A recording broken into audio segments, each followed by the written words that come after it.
First of all, then let's talk team news issues. So, well, first of all, Lawler, how is he today? Yeah, he's improving. We'll see where he is for tomorrow. So yeah, that's on him.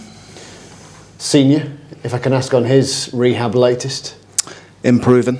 Again, he'll be a late call for tomorrow. As well, Richard Wood. We found out James Maxwell is not going to have an operation now, which is positive news for us. So he could be 4 to 6 weeks. John Taylor's moving well on the grass, stepping up his rehab. So he could be back with us very soon. There's a lot of others. To be fair, I'll be here all day speaking about the rest of them. So it's we've got quite a lot of long-term injuries and stuff like that. So it's we probably want to try and stay away from it. I know people want to hear it. But we want to try and focus on the group that's fit. But dare I say it, 2 Fridays running, actually the injury news has been positive with bodies coming back into the fold.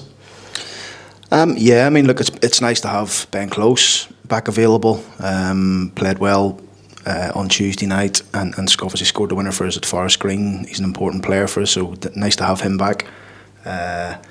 Yeah, Kyle Hurst is close also. You know, he's been around the training group this week, and whether Saturday's too quick for him, we'll see. So yeah, we're starting to get there. There's a lot of knocks and niggles that won't take too long, but there's also some serious injuries, the likes of Jamie Sterry, George Miller, James Maxwell, Adam Long. And it goes on further than that. So yeah, but look, it is what it is. I think every football club will have injuries. We had them all at probably the similar sort of time, but we're starting to move on some of them, which is pleasing. Because for the others, I suppose we're really talking about November, aren't we? Before we might see them back out on the grass. There's 41 games.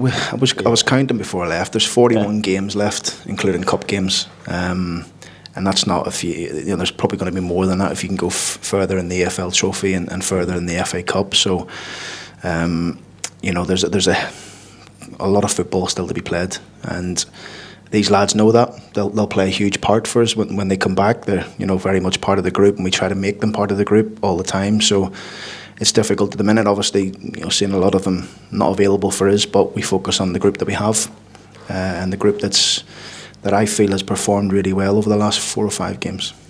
You referenced the Everton match there, and 2 of the younger players caught fans' eyes in that match. Marsh, of course, who's getting up to speed here, and Faulkner. If I can ask for the pair of them, where are they at with regard to maybe first team starts here now? Yeah, they're very much in the thinking like the rest of the group that's fit and available. The game was. I thought on Tuesday night there was a lot of good performances.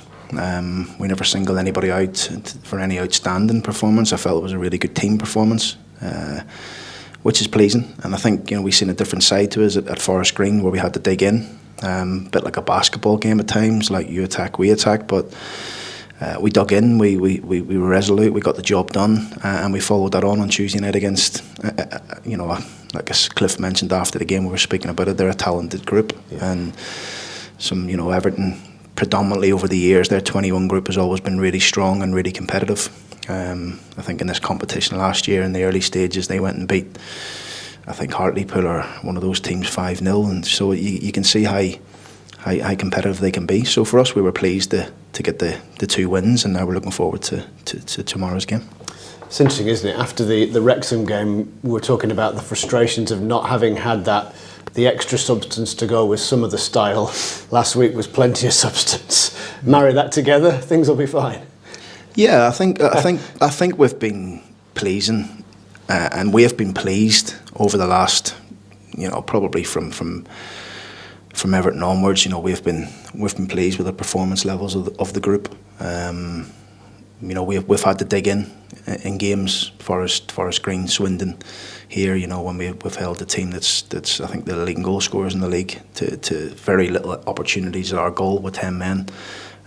So we feel we're coming. We feel we're getting stronger all the time. We'll only get stronger once more bodies come back, and it gives us more of a conundrum, to pick a team, if that makes sense. But I'm pleased with the boys. There seems to be a real bounce about them. We know we're coming up against a very good Gillingham team and a very good manager in Neil Harris. So it's going to be another tough test for us on Saturday, but we're all looking forward to it. What do the scouting reports tell you about them? Obviously the top of the league, but how have they gone about it? They're strong. I think they've recruited well. I think they've got a real clear plan and identity of how they play. Knowing Neil's teams over the years and having played against his teams, you can see their principles and what they're about. They're always hard to play against and always hard to break down. So we're going to have to be at our very, very best to win the game. But I feel the boys are in a really good place and a headspace to attack this game and see where we go. And should you win, what a signpost that would be for the development of this group of players then, given what they are and where they are right now. I know sort of table-wise it's early days, but they're obviously a very, strong team, aren't they? They like to play fairly direct percentage football. They've got a great defensive record this year. Beat them, that'll be great for you guys. I think it's probably a little bit unfair. Neil's teams do play good football for me, and they have a certain style of play, and I think they've brought in some top players. I think people like Mahoney and Williams, and the two Williams both played in the Championship, and Macaulay Boney, Championship centre forward, really has been there and done it. So we know they're strong. We know they've got good individuals, and they're actually a good team as well. There's a lot of teams in this league with good individuals, and maybe sometimes struggle to bring it into as a team. But Gillingham are definitely that. You can see they're a real team. They've got a real togetherness. We're going to have to be strong, resolute. We're going to have to make sure that we try and take the game to them because we're at home. We want to start well and see if we can finish strong as well. So I think it's got the makings of a good game, a really good game. I think Neil will know that we're no easy touch, and I'm hoping that we can show him that on Saturday.